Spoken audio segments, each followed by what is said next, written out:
Hoy vamos a hablar del cardenismo. El cardenismo es el periodo presidencial del general Lázaro Cárdenas del Río, de 1934 a 1940.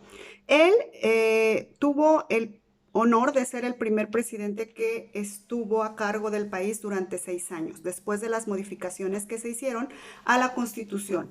Recuerden que los primeros periodos después del establecimiento de la Constitución eran de 4 años. Se hacen las modificaciones en el gobierno de Plutarco Elías Calles y el sexenio de Lázaro Cárdenas va a ser el primero. Lázaro Cárdenas establece lo que se conoce como política de masas. La política de masas se la instituyó y la llevó a cabo en su estado natal, Michoacán, cuando fue gobernador antes de ser presidente de la República. La política de masas quiere decir que él procuró siempre estar cerca de las masas, cerca de la población, cerca de los sectores populares más vulnerables como los campesinos y los obreros. Para llevar a cabo esta política de masas, él provocó la organización de agrupaciones como la CNC, que es la Confederación Nacional Campesina, para agrupar a los campesinos, la transformación de la CROM, que había sido parte fundamental en los gobiernos desde Venustiano Carranza, Álvaro Obregón, Plutarco Elías Calles, la transforma en CTM, la Confederación de Trabajadores Mexicanos, y esas dos confederaciones las incorpora al partido oficial para transformarlo. El partido oficial que hasta esos momentos había obviamente creado Plutarco Elías Calles con el nombre de PNR, Lázaro Cárdenas lo transforma, incorpora estos sectores y entonces lo hace convertirse en un partido de masas. Y le cambia el nombre y le da por nombre ahora PRM, Partido de la Revolución Mexicana. Esta es la primera transformación que se da hasta llegar lo que ahora es el PRI. Entonces, aquí ya está incorporando a todos los sectores para tener y dar continuidad a esa política de masas que le había funcionado muy bien siendo gobernador de Michoacán. Durante su gobierno, él fortaleció o se fortaleció más bien el sistema presidencialista en nuestro país, que no es otra cosa más que en nuestro país y en los países que tienen este sistema, a pesar de que hay una división de poderes, la autoridad máxima la ejerce el presidente de la República, por eso se denomina sistema presidencialista. A partir de este sexenio se fortalece este sistema y hasta la actualidad sigue siendo la forma de nuestro gobierno, un sistema presidencialista. Durante su gobierno él da un paso muy importante a los 2 años de su gobierno, cuando ya está más fortalecido, y deja muy claro que no va a permitir que nadie intervenga en sus decisiones. Lo hace marcándole una raya muy importante del límite a Plutarco Elías Calles al expulsarlo del país. Él tiene que salir exiliado del país en 1936 porque quería continuar teniendo una influencia muy fuerte en el presidente de la República como lo había hecho en el Maximato. Sin embargo, Lázaro Cárdenas no se lo permitió y lo exilia, lo corre del país. Y esto da una muestra al mundo, obviamente a la población mexicana también, de que él es la máxima autoridad y no va a permitir que nadie venga a tomar decisiones que le corresponden a él y solo a él tomar. La forma de economía que él implementó durante su sexenio trató de ser una economía mixta, que se caracterizó porque el gobierno tuvo mucha intervención en la economía en el país. Tuvo mucha intervención y se creó y distribuyó la riqueza de acuerdo a como el Estado lo consideraba. Impulsó el nacionalismo, es decir, en la economía nacionalizó muchas industrias, como fue la industria ferrocarrilera un año antes por lo que vamos a recordar siempre el cardenismo, que es la expropiación petrolera en 1938. Él desde 1937 empezó a nacionalizar algunas industrias que pertenecían a la iniciativa privada y no nada más a la iniciativa privada, sino a la iniciativa privada extranjera. No eran capitales mexicanos. Entonces, durante su sexenio se da este gran paso, este gran cambio de decir, vamos a hacer efectivo lo que dice el artículo 27 constitucional. En 1938, él, con esa política de masa, siempre apoyó a los obreros. Los obreros de la industria petrolera, del sindicato petrolero, estaban solicitando un aumento en sus salarios.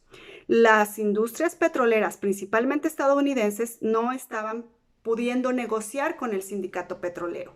No aceptaban el hacer esos aumentos. Entonces, a través de ese apoyo del gobierno mexicano, se lleva esto a los tribunales mexicanos, a la autoridad judicial, y la autoridad judicial determina que efectivamente las empresas petroleras tienen que dar ese aumento a los trabajadores petroleros. Las industrias petroleras estadounidenses no aceptan y no hacen caso omiso a esa determinación del Tribunal Superior de Justicia de nuestro país. Entonces Lázaro Cárdenas dice con toda la autoridad, bueno, ¿cómo que no le van a hacer caso si están en México? Tienen que seguir los lineamientos mexicanos. Entonces sorprende al país el 18 de marzo de 1938, dando su decreto presidencial, lo da a conocer a través del radio, diciendo que a partir de ese momento el petróleo solamente lo puede explotar la nación mexicana a través de su estado, es decir, a través de su gobierno. Entonces, obviamente hubo mucho jaloneo, las industrias estadounidenses no estaban pues para nada de acuerdo, pidieron indemnizaciones muy elevadas, nuestro país no tenía maquinaria y a partir de ahí se crea Pemex para empezar a tener esa industria petrolera ya nada más a cargo del Estado mexicano. Lo que en su momento, en los sexenios anteriores, se había llamado Petromex, pero que nada más eran ciertas partes del petróleo, porque la demás seguía siendo explotada por esas empresas extranjeras. A partir de 1938, para nada, solamente Pemex va a ser la única que va a ser la empresa petrolera de la nación mexicana. Ese va a ser el emblema de la política cardenista. Esa va a ser la coronación de su política nacionalista para llevar a cabo todos sus proyectos para que de verdad el recurso natural más importante de nuestro país fuera realmente de nuestro país a través de esta expropiación.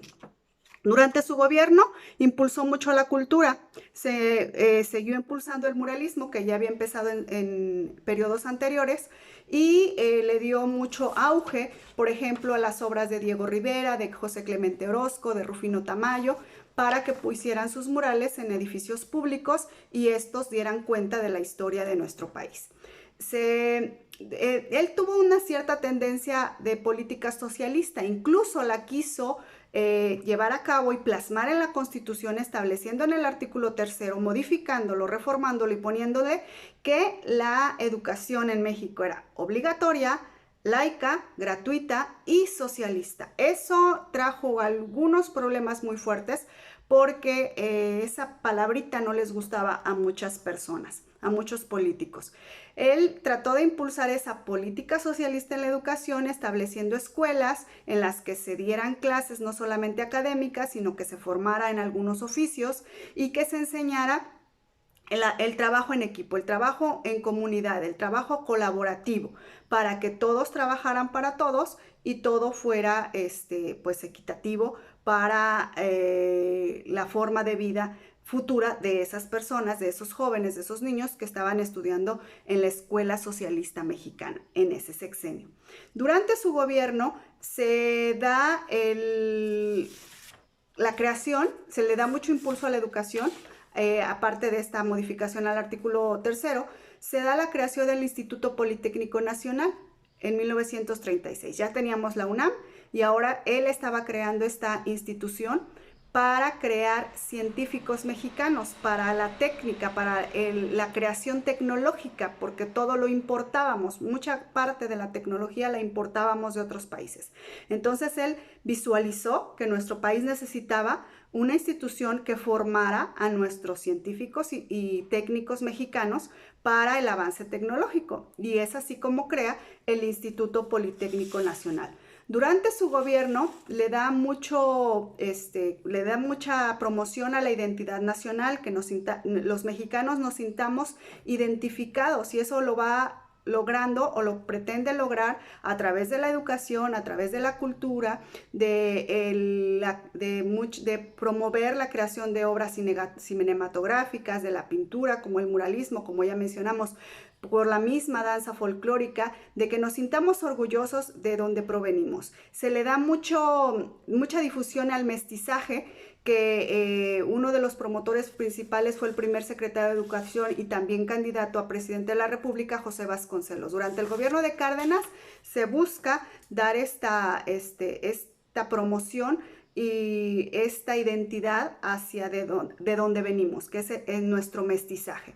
Durante su gobierno también se crea un partido político muy importante en nuestro país que sigue vigente, que es el Partido Acción Nacional. El Partido Acción Nacional se crea con la finalidad principal en el sexenio de Lázaro Cárdenas de ir en contra de las políticas socialistas de Cárdenas. Es un partido con tendencia conservadora, se le conoce de derecha, como ya hemos hablado en otras clases, lo que significa esto, y la posibilidad de que lo organicen la élite mexicana, la élite tanto económica, la élite cultural y bueno, se agrupan y logran establecer este partido, el Partido Acción Nacional, el PAN, que hasta la fecha sigue siendo uno de los partidos principales en nuestro país. Entonces, el gobierno de Cárdenas fue un gobierno que dejó una huella muy fuerte en el reparto agrario. Él en su gobierno hace un reparto de cerca de 18 millones de hectáreas. Es muchísima tierra la que reparte entre los campesinos. Le da un impulso muy importante a la propiedad ejidal, a la propiedad comunal, que significa que se les reparte a cierto grupo de campesinos unas hectáreas de tierra para que la trabajen en comunidad, para que todos juntos busquen la mejoría de su producción y pues obviamente para el bienestar de sus familias. Él va a ser el gran impulsor de lo que se establecía en el artículo 27, el reparto agrario por el que tanto se había luchado durante la revolución. Durante su gobierno también se da cabida a personajes españoles que estaban sufriendo la Guerra Civil Española y que muchos personajes, sobre todo artistas y políticos que estaban siendo expulsados de su país o que tenían que huir porque estaban siendo perseguidos, se vinieron a refugiar a México. Se les dio asilo, llegaron muchos niños, llegaron muchos artistas y con eso se enriqueció también la cultura, la educación en nuestro país. El sexenio entonces de Lázaro Cárdenas va a ser uno de los sexenios más importantes en nuestro país, que marca una etapa antes del cardenismo y una etapa después del cardenismo, que es una de las características principales de los acontecimientos históricos. Entonces, el cardenismo va a ser un periodo en el que nuestro país da grandes pasos hacia su evolución, hacia su mejoría. Nos vemos en la siguiente entrega.